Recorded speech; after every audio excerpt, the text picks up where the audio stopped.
Bueno, bienvenido una vez más a esta modalidad de clase virtual de la asignatura Histología y Embriología. Hoy vamos a hablar del tejido epitelial. Vamos a decir que el epitelio es un tejido compuesto por células adyacentes sin sustancia intercelular que las separan e incluyen todas las membranas compuestas por células que recubren tanto la superficie interna como externa del organismo. Por otra parte, tenemos que tener en claro que el tejido epitelial junto con el tejido conjuntivo, el tejido muscular, el tejido nervioso, representan los cuatro tejidos básicos del organismo. Por otra parte, el epitelio, dentro de sus características, es avascular, es decir, que no contiene vasos, tampoco contiene nervios, pero se desarrollan y crecen sobre un tejido conectivo subyacente rico en vasos, del cual se encuentran separados por una capa extracelular de sostén llamada membrana basal. Por otra parte, el tejido conectivo lo que hace es enviar o formar evaginaciones hacia la superficie del epitelio, las cuales se encuentran muy vascularizadas, denominadas papilas coriales, y justamente la denominación de epitelio proviene de esta relación, es decir, que nosotros tenemos acá el tejido epitelial, que es todo esto que lo podemos ver acá, este es el tejido conectivo.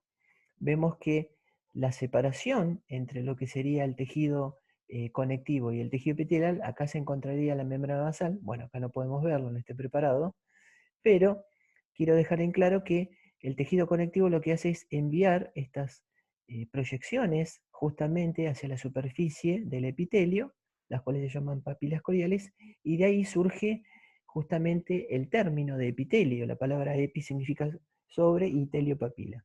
Por otra parte, en la superficie del organismo, el epitelio es tan importante que constituye la epidermis, la cual se continúa directamente con la capa epitelial que recubre todos los pasajes que llevan a la superficie externa, es decir, el tubo digestivo, las vías respiratorias, las vías urogenitales. Por otra parte, el epitelio también recubre las grandes cavidades internas del organismo, es decir, las cavidades pulmonares, cardíaca y abdominal, donde forma lo que se denomina el mesotelio, que está conformado por un epitelio plano simple. Y finalmente, se encarga de recubrir la superficie libre interna de los vasos sanguíneos y linfáticos, donde se lo denomina endotelio, también conformado por un epitelio plano simple. Bueno, dentro de su origen embriológico vamos a decir que deriva de las tres hojas germinativas, es decir, ectodermo, endodermo y mesodermo. Sus características son que es avascular, es decir, no posee vasos ni nervios, como decíamos recién. La escasa sustancia intercelular hace que las células se encuentren estrechamente adosadas unas contra otras, como vemos acá en esta imagen. Por otra parte, posee lo que llaman uniones intercelulares, que justamente hace que la sustancia directamente desaparezca y se produzca una alta firmeza en las células. De hecho, vemos que una de las funciones de los epitelios es justamente recubrir, revestir la superficie tanto interna como externa, y bueno, a partir de estas uniones intercelulares justamente permite esa barrera. Por otra parte, hablamos de polaridad celular, es algo importante. Decimos que una característica que presentan todas las células epiteliales es la polaridad. Esto es que del lado proximal de la célula adherido al tejido conectivo subyacente difiere del distal dirigido contra la superficie libre. ¿Esto qué quiere decir? Que el eje celular es una línea imaginaria que pasa por el centro celular, es decir, por el centro celular y por el centro del núcleo, donde veríamos claramente que, bueno, justamente sus organoides se encuentran distribuidos en una zona determinada. Por ejemplo, en este caso lo que podemos ver que los núcleos se encuentran todos desplazados hacia la parte, digamos, basal. Con esto quiere decir que, bueno, la célula epitelial presenta entonces una polaridad bien definida. Tienen una región apical, que es esta zona que se ve acá arriba, esta es la zona apical. Después una región lateral, que es la que marcaba recién, o también llamada vasolateral, y una región, obviamente, basal, la cual lo conecta con el tejido conectivo. Por otra parte, decimos que en la región libre o apical está siempre dirigida hacia la superficie exterior o la luz de una cavidad, por ejemplo. La región lateral se comunica con las células adyacentes, como vemos acá, y la región basal se apoya contra, como decíamos recién, la membrana basal. Por otra parte, una de las funciones de esta membrana basal es justamente fijar este tejido epitelial al tejido conectivo subyacente. Por otra parte, los complejos de unión que se forman en las regiones laterales siempre se dan en las células epiteliales y, como decíamos recién, permiten esa fijación de las células una contra otra. Bueno, como decíamos hoy, también hablábamos de la membrana basal. La separación entre el epitelio y el tejido conectivo se realiza mediante la membrana basal. Esta observada con microscopía óptica, dicha región consiste en una banda celular, esto es importante, no tiene células, es homogénea, estrecha, que se tiene bien con tinciones específicas para detectar glucoproteínas, por ejemplo, la técnica de Paz, que es ácido periódico reactivo de Schiff.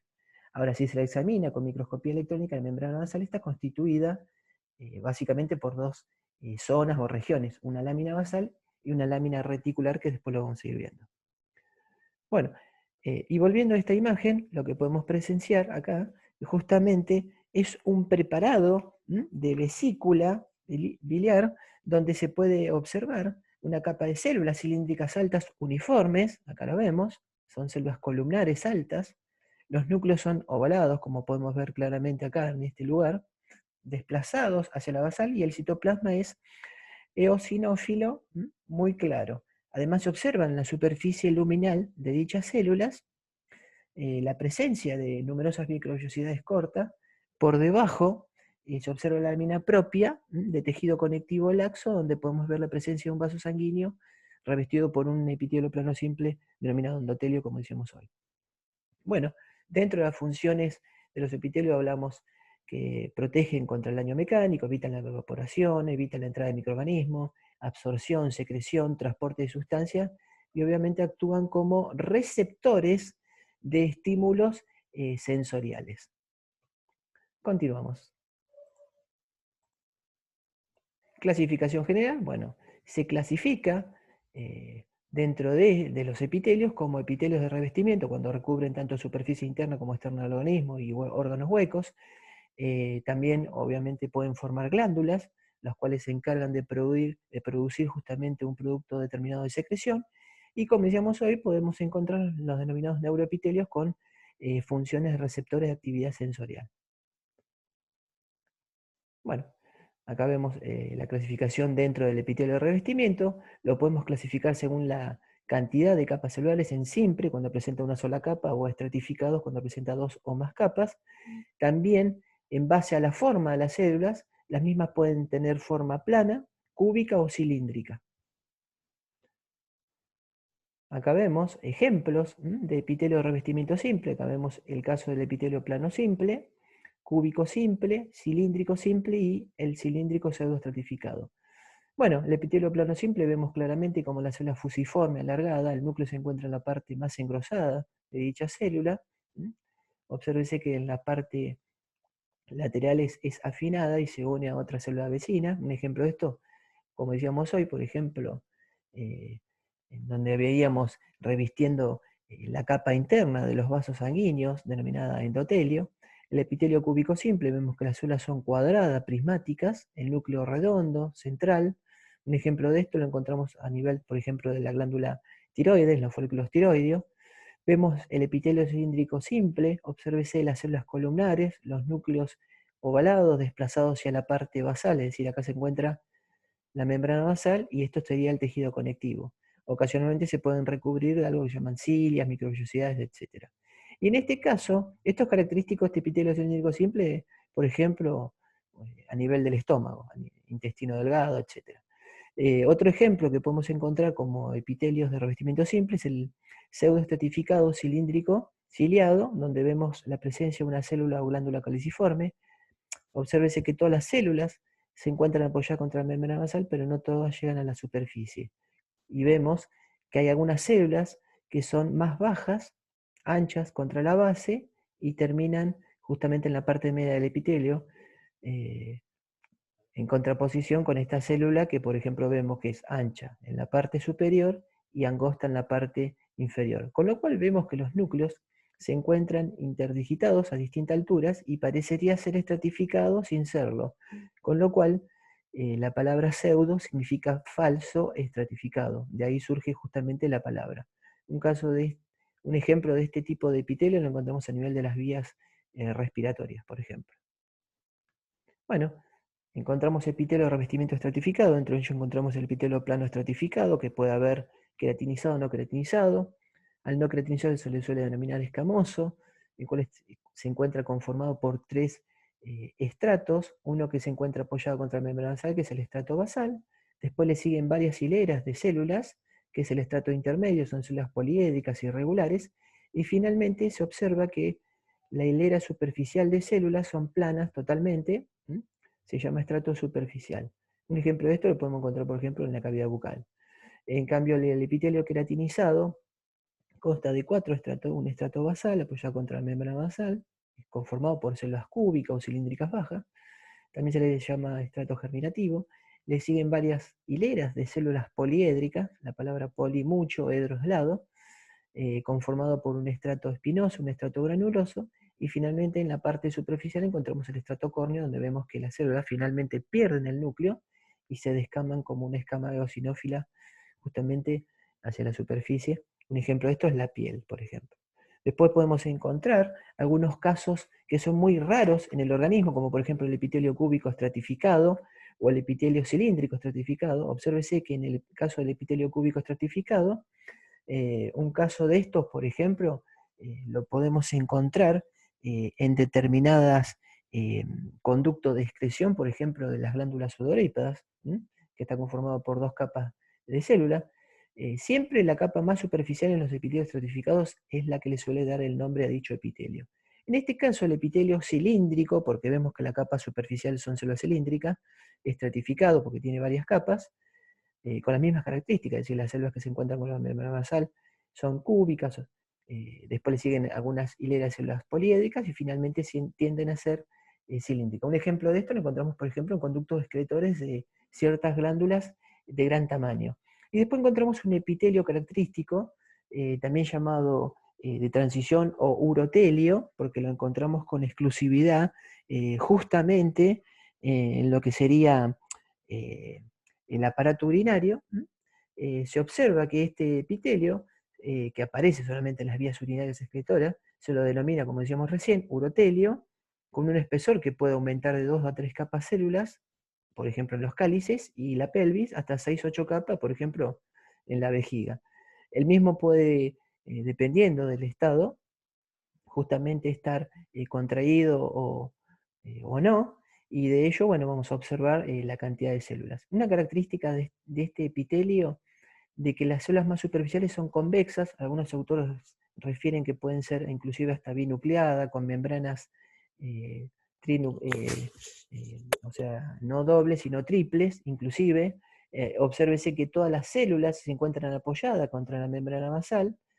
El estrato que se encuentra apoyado contra la membrana basal son las células cúbicas, como decíamos, después le siguen varias células poliédricas y finalmente estas células globosas, o algunos dicen también con forma de paraguas. En este caso, cuando se encuentra relajado, observamos que posee varias capas, mientras que cuando está distendido, es decir, estirado, podemos observar 1, 2 capas, 3 como mucho. Bueno, seguimos con los ejemplos. Acá vemos un ejemplo de un preparado de esófago, donde vemos claramente, en la imagen se observa el epitelio plano estratificado, justamente no queratinizado, en donde consta de 3 estratos: un estrato basal, que se presenta una basofilia bastante intensa, varias hileras de células poliédricas con el núcleo redondo central, que correspondería justamente al estrato intermedio, y un estrato de células planas en la parte superficial, que es el estrato superficial, y una característica de esta es que en el caso que es no queratinizado, las células conservan el núcleo justamente y se descaman con el mismo. En cambio, en esta imagen inferior podemos ver, por ejemplo, la piel, un preparado de piel, donde se puede observar justamente la queratina, vemos el estrato córneo justamente que carece de los núcleos, como podemos observar en esta imagen.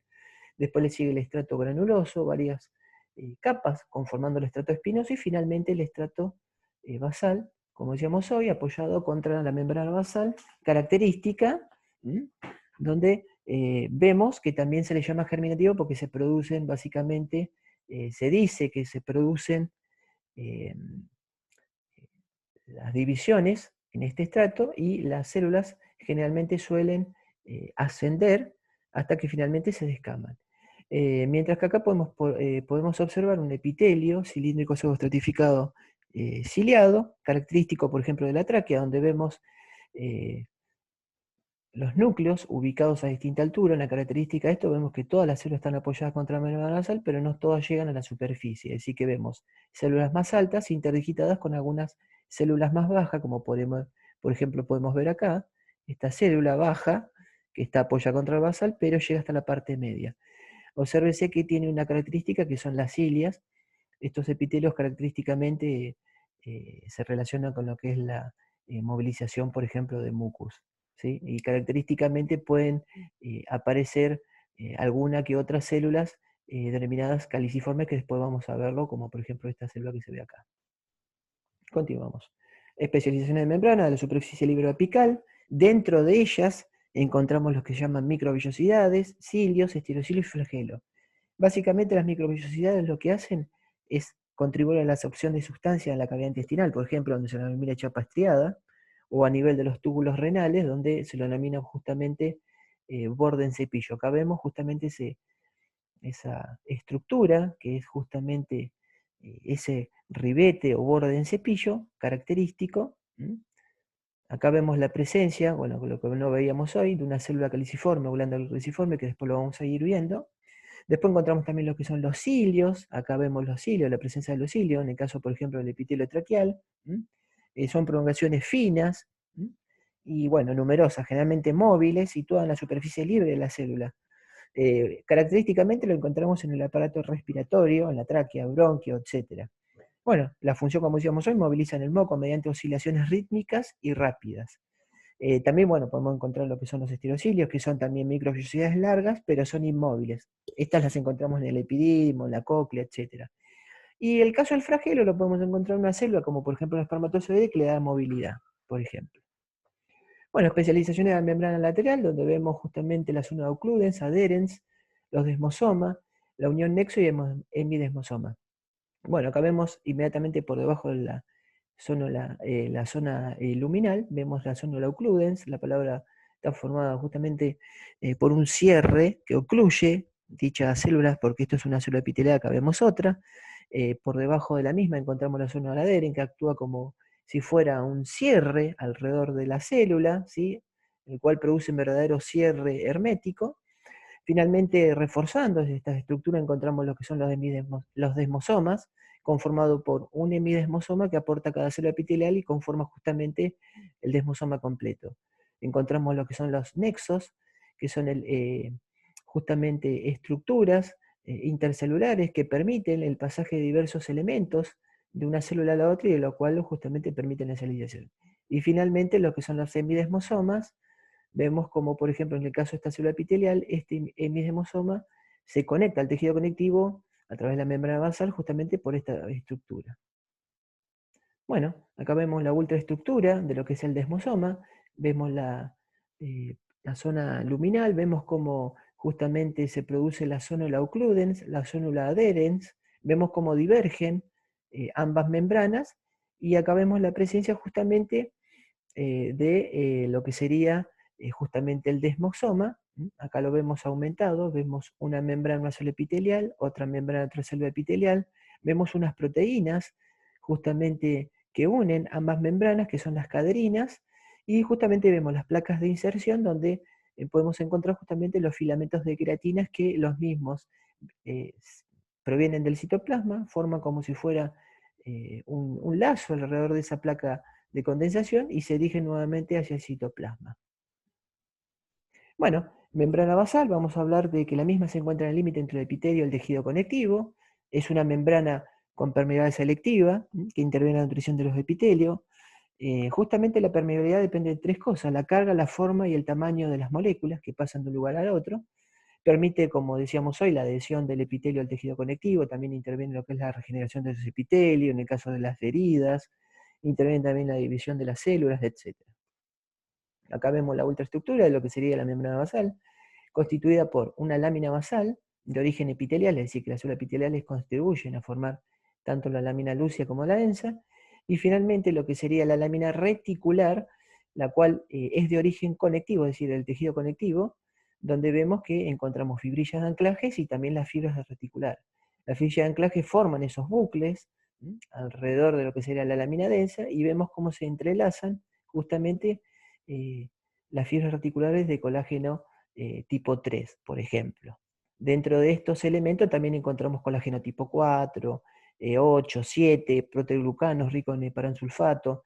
A nivel de lo que es la lamina lúcida encontramos la laminina, la fibronectina, etc. Continuamos.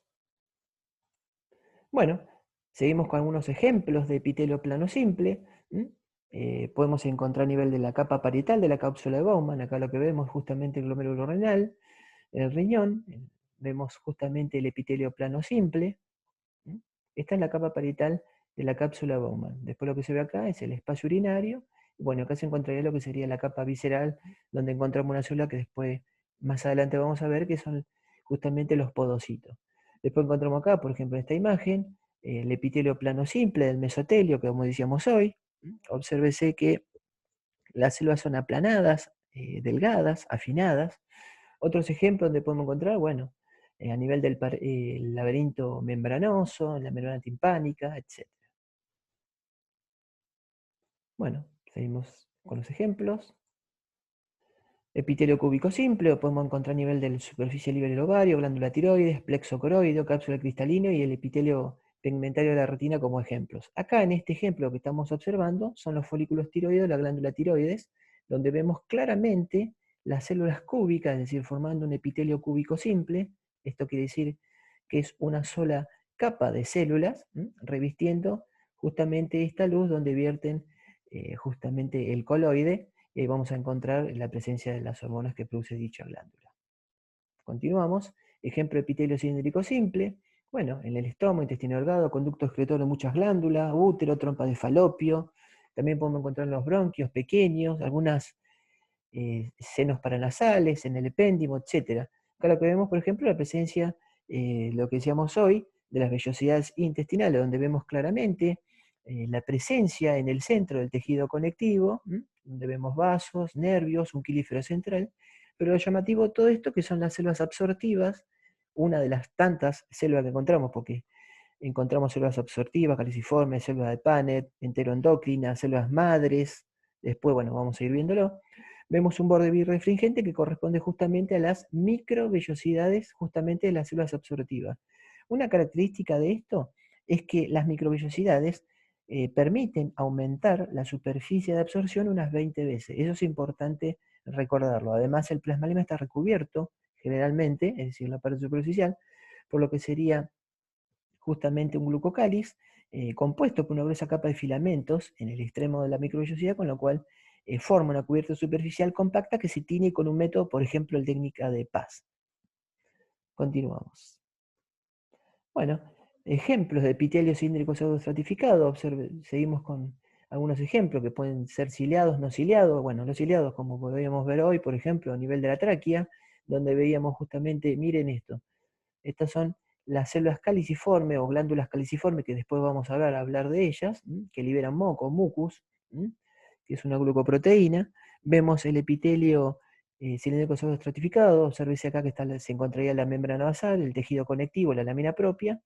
Obsérvese que los núcleos se ven a distinta altura, y como decíamos hoy, la palabra pseudo significa falso, falso estratificado.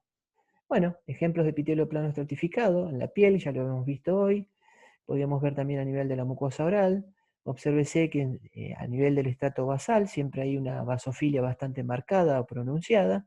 Le siguen varias capas de células poliédricas, ¿sí? Que son el estrato intermedio, y finalmente el estrato superficial, con justamente la característica de que las células conservan los núcleos superficiales. En el caso de este que veíamos hoy de piel, las células se descaman, pero pierden el núcleo. Ejemplos: no creatinizado, bueno, lo encontramos a nivel de la mucosa oral, a nivel de la parte de la epiglotis, el esófago, la vagina, la conjuntiva, porción distal de la uretra femenina. Queratinizado, bueno, el ejemplo característico es en la piel, por ejemplo. Continuamos, ejemplo de epitelio cilíndrico estratificado, fornis de la conjuntiva, lo podemos encontrar en la uretra masculina, faringe, parte de la epiglotis, conductos excretores de la glándula parótidas, pequeñas áreas de la mucosa anal, y los que son ciliados, bueno, por ejemplo, en la superficie nasal del paladar blando, la laringe, en el esófago fetal, transitorio, esto es decir, transitorio. Obsérvese que, como decíamos hoy, es un epitelio columnar, como decimos. Acá se encontraría la división entre lo que es el tejido conectivo y el tejido epitelial. Bueno, un ejemplo de lo que veíamos hoy, el epitelio de transición, bueno, encontramos a nivel de la vejiga, de los uretes, también en la pelvis, etc. Vemos claramente el órgano contraído, donde podemos observar claramente varias capas de células, con esas células, como decíamos hoy, globosas en la superficie, con forma de paraguas. Algunos autores decían que podían ser células binucleadas. Acá se encontraría lo que sería el estrato basal, apoyado contra la membrana basal, y el tejido conectivo por debajo. Y entre medio las células poliédricas irregulares. En este caso el órgano se encuentra distendido, con lo cual ha disminuido notablemente la cantidad o capas de células. Continuamos. Bueno, epitelio de revestimiento intestinal, donde se destacan claramente justamente las glándulas o células caliciformes, característico, a nivel de lo que es, por ejemplo, el intestino, también en el estómago, etcétera. Después lo vamos a ir viendo. Continuamos. Bueno, microscopía electrónica de Barré, donde vemos justamente las células absortivas con las especializaciones de membrana, tanto apical como vasolateral y basal, donde vemos claramente acá la presencia de las microvellosidades. Obsérvese que siempre microscopía electrónica es en blanco y negro, nunca en color. Ese es un dato importante para reconocer las imágenes. Bueno, el revestimiento de la piel, donde vemos justamente la capa córnea, vemos acá la presencia de esta estructura que se ve en blanca, que es el tejido conectivo, pero estos son las denominadas papilas coriales, donde vemos las células que se apoyan ahí, que constituyen el estrato basal. Después le sigue lo que es el estrato espinoso, el estrato córneo, bueno, el estrato granuloso, perdón, y finalmente el estrato córneo. Bueno, más ejemplos de epitelio de la tráquea, donde vemos claramente acá la presencia de las glándulas caliciformes. Obsérvese justamente las cilias, que están relacionadas con lo que es la movilidad. El epitelio columnar, obsérvese que los núcleos se observan a distinta altura, con lo cual vemos claramente que es un epitelio cilíndrico pseudoestratificado. Todas las células se encuentran apoyadas contra la membrana basal, pero no todas llegan a la superficie. Vemos la lámina propia por debajo, que se continúa imperceptiblemente con la submucosa. Bueno, otro ejemplo de epitelio plano simple, el glomérulo del riñón, donde vemos la flecha que indica, ¿sí?, la capa parietal de la cápsula de Bowman, constituida por un epitelio plano simple. Vemos acá el epitelio cúbico simple de la glándula tiroides. Obsérvese en los folículos tiroides. Acá tengo uno, otro, acá tengo otro, el espacio interfolicular, la presencia de vasos sanguíneos revestido por un endotelio de epitelio plano simple. Una característica que dependiendo del estadio secretor de la glándula, las células pueden variar y en algunos casos se pueden transformar inclusive hasta plana simple, pero generalmente se describe como un epitelio cúbico simple.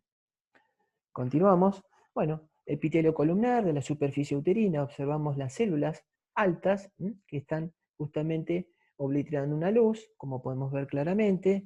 Continuamos. El epitelio pseudoestratificado a la uretra, observamos la lámina propia por debajo, el epitelio columnar, obsérvese que las células, los núcleos se encuentran a distinta altura. Esto sería la luz de dicho órgano. Eso es importante, siempre reconocer la luz, es decir, la zona luminal. Por lo tanto, esto sería la parte apical de dichas células. Bueno, otro epitelio pseudoestratificado ciliado de la tráquea, donde vemos la presencia de algunas células o glándulas caliciformes, vemos la lámina propia, el tejido conectivo, la presencia de vasos. Obsérvese la presencia de los cilios en la parte superficial, que está relacionada con la movilidad al movimiento.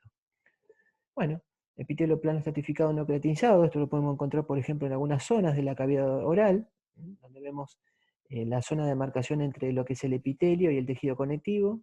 Estaría el estrato basal, el estrato espinoso, el estrato granuloso. Vemos que las células ya empiezan a adelgazar, a hacerse planas, y finalmente en la parte superficial son completamente planas, con lo cual le da el nombre, pero conservan el núcleo. Bueno, otro ejemplo de epitelio plano estratificado queratinizado, como veíamos hoy en la piel, donde vemos el tejido conectivo, vemos el estrato basal, le seguiría el estrato espinoso, granuloso, y finalmente la capa córnea, donde vemos las células directamente se descaman, ¿sí?, pero sin conservar lo que sería el núcleo. Bueno, ahora vamos a hablar un poquito de epitelio glandular, decimos que está constituido por células que presentan como actividad característica la producción de secreciones líquidas de composición diferente a la del plasma sanguíneo. El origen embriológico es endodérmico y ectodérmico. Acá vemos el ejemplo de una glándula exócrina. Exócrina, la palabra exo significa hacia afuera y endo hacia adentro. ¿Qué significa esto? Esta es la porción terminal, que es el acinoadenómero, y este es el sistema de conducto, donde lo abierto en la superficie, tanto interna como externa.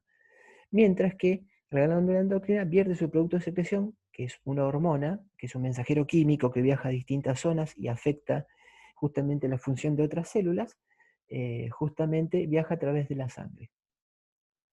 Bueno, clasificación de las glándulas, según el producto de secreción, puede ser exócrina, como decíamos recién, endócrinas y paracrinas. Exócrina libera el producto de secreción a través de un sistema de conducto o sistema ductal a una superficie tanto libre interna o externa. Las endócrinas, como decíamos recién, justamente liberan el producto de secreción a la sangre o a la linfa. Y hay un tercer grupo, que son las paracrinas o autócrinas, que liberan el producto de secreción en el líquido extracelular, afectando las células vecinas. Bueno, la clasificación según el número de células, unicelular, el ejemplo que damos hoy, la célula caliciforme con forma de cáliz, esto se llama teca, donde vemos los gránulos de mucina, justamente el mucus, y las células columnares que la rodean. En este caso, las glándulas multicelulares están constituidas por un parénquima, que es la porción funcional de la glándula junto con el sistema de conducto, es decir, que lo que sería esta porción, que es el acino o adenómero, junto con el sistema de conducto, constituyen lo que es el parénquima, que es la unidad estructural y funcional de la glándula. Obsérvese que la luz del parénquima se continúa directamente con la luz del sistema de conductos. Bueno, acá tenemos clasificación, según la ramificación del conducto pueden ser simples, en ejemplo, las glándulas del estómago, glándulas tubulares simples, o en el caso de las glándulas compuestas, como por ejemplo las glándulas mamarias, donde vemos que el conducto rápidamente se divide en tres, y vemos acá las porciones terminales, que son los acinos o adenómeros. Bueno, según la forma del adenómero pueden ser tubulares, en forma acinosa o alveolar. ¿En qué difiere la acinosa del alveolar? En la luz. Obsérvese que la luz del alveolar es mucho mayor que lo que podemos observar en la acinosa. Vemos algunos ejemplos de combinaciones, tubular simple ramificada, veíamos acá, arrollada, acinosa, simple, acinosa compuesta, simple ramificada, y podemos ver otro ejemplo, como por ejemplo en algunos casos de algunas glándulas mayores, como glándulas salivales mayores, acinosas compuestas, túbulos acinosas compuestas, donde vemos que tanto la parte ductal, es decir, de los conductos, como la parte de los adenómeros, se suelen ramificar. Continuamos. Bueno, según el producto de secreción, pueden ser serosas, mucosas o mixtas. En el caso de las secreciones serosas, que son secreciones líquidas, fluidas, vemos claramente que la luz es pequeña del acinoadenómero. En cambio, en el caso, por ejemplo, cuando se tratan de mucosas, glándulas mucosas, por ejemplo, glándulas que encontramos a nivel de glándulas salivales, por ejemplo, a nivel del labio, del carrillo, etc., justamente tiene una luz amplia, con lo cual vemos que justamente ese acino que tiene forma tubular, los núcleos se encuentran, las células tienen forma piramidal pero recortada, y los núcleos se encuentran aplastados justamente por la presencia de los gránulos. En cambio, en los acinos serosos suelen ser redondos, esféricos o esferoidales, los núcleos son redondos, las células son piramidales, y la luz es pequeña, porque justamente no tienen dificultad para el paso de dicha secreción. En el caso de los, cuando la glándula es mixta, es decir, presenta acinos mixtos, tiene una porción serosa, por ejemplo en este caso vemos una semiluna serosa, que se continúa la luz esta con la luz del adenómero, que en este caso es obviamente mucoso. Obsérvese que siempre la característica del acino mucoso, los núcleos se encuentran desplazados y aplastados contra la parte basal. Y recordemos que por debajo, o sea, por fuera siempre de un acino, siempre hay una lámina basal o membrana basal que lo rodea, porque por fuera hay un tejido conectivo. Continuamos. Vemos acá ejemplo de la célula serosa, forma triangular, característica. Observes el núcleo desplazado hacia la parte basal, los gránulos imógenos. Acá vemos la mucosa con el núcleo aplastado, como decíamos hoy, los gránulos mucina. Acá vemos la célula caliciforme, que dábamos el ejemplo de glándula unicelular, y acá la glándula mixta, donde podemos ver claramente la semiluna serosa con las células serosas, núcleo redondo, que se comunican a través de los conolículos intercelulares con esta célula, que es justamente una célula mucosa. Observamos núcleo aplastado, los gránulos de mucina, pero se comunican, se van continuando. Bueno, clasificación según el mecanismo de secreción puede ser merocrino, holocrino y apócrino. Merocrino cuando liberan el producto de secreción sin pérdida citoplasmática. Apócrino cuando empiezan a perder pequeñas porciones citoplasmáticas junto a la secreción. Y holocrino cuando se destruyen justamente las células, se convierten en parte de la secreción. El caso característico se da en las glándulas sebáceas o de la piel, por ejemplo. En el caso de la glándula apocrina, en la mamaria, y secreciones de glándulas secreciones merocrinas en las glándulas salivales, por ejemplo. Bueno, acá vemos las células, vemos una célula merocrina, obsérvese, hay secreción sin pérdida citoplasmática, en la apocrina se empiezan a perder pequeñas porciones junto a la secreción, mientras que en las secreciones de tipo holócrina, ¿no? El mecanismo de secreción holócrina, se destruyen y se convierten en parte de la secreción. Bueno, acá vemos un cuadro que trata de resumir lo que estamos viendo hasta ahora, las glándulas exócrinas. Por el número de células pueden ser uni y multicelulares, por la división del conducto excretor simples o compuesta, como vemos hoy, por la forma tubular, acinosa, túbulo alveolar o túbulo acinosa, por la división, puede ser ramificada o no ramificada, de la porción del acinoadenómero, por la naturaleza de la secreción serosa mucosa o mixta, y según el mecanismo de secreción puede ser merocrino, holocrino o apócrino, como veíamos hoy. Continuamos. Clasificación de las glándulas endocrinas puede ser, según el producto de secreción que decíamos que eran las hormonas, que era un mensajero químico, pueden ser, por ejemplo, polipéptido y proteína en el caso de la glándula hipófisis, esteroide en el caso de las glándulas de los testículos, en las suprarrenales, o la disposición de las células pueden ser cordonales, también en el testículo, foliculares o vesiculares en la glándula tiroides, claramente. Algunas glándulas endócrinas que podemos citar, por ejemplo, hipófisis, tiroide, paratiroides, suprarrenales, islote de Langerhans, los testículos, ovarios, también en la glándula epífisis, también, etc. Y bueno, finalmente, para ir terminando, lo que estamos viendo acá es un corte transversal de un órgano, que es el esófago, donde podemos ver la luz del órgano, el epitelio, que está marcado con 1, obsérvese que la basofilia, ese color azul característico, se presencia en el estrato basal. Después le sigue el estrato intermedio, varias hileras, y finalmente, obliterando la luz de dicho órgano, se encontraría el epitelio, o sea, el estrato superficial constituido por esas células planas que no han perdido el núcleo. Encontramos por la lámina propia, lo que sería la submucosa, que sería acá, el 3, y una capa gruesa de músculo esquelético estriado que se encuentra por fuera. A mayor aumento, lo que podemos ver de dicho órgano, es decir, el mismo preparado, pero mayor aumento, vemos el estrato basal, constituido por esas células cúbicas, altas o cilíndricas bajas, como quieran llamarles, con esa basofilia característica, debido a la presencia justamente de organoides, como por ejemplo en el caso de los ribosomas, las mitocondrias, etc. Después vemos que le siguen varios estratos o capas de células poliédricas con los núcleos redondos característicos, ¿sí? No vemos acá claramente dónde termina una célula y comienza la otra, sino que vemos núcleos ubicados a distintas alturas, pero vemos claramente en la parte más superficial, claramente cómo se observa las células planas, es decir, cómo se han aplanado, y todas conservan el núcleo superficial. Así que bueno, espero que les haya gustado, nos estamos viendo la próxima, bueno, y bueno, a cuidarse todos, un abrazo.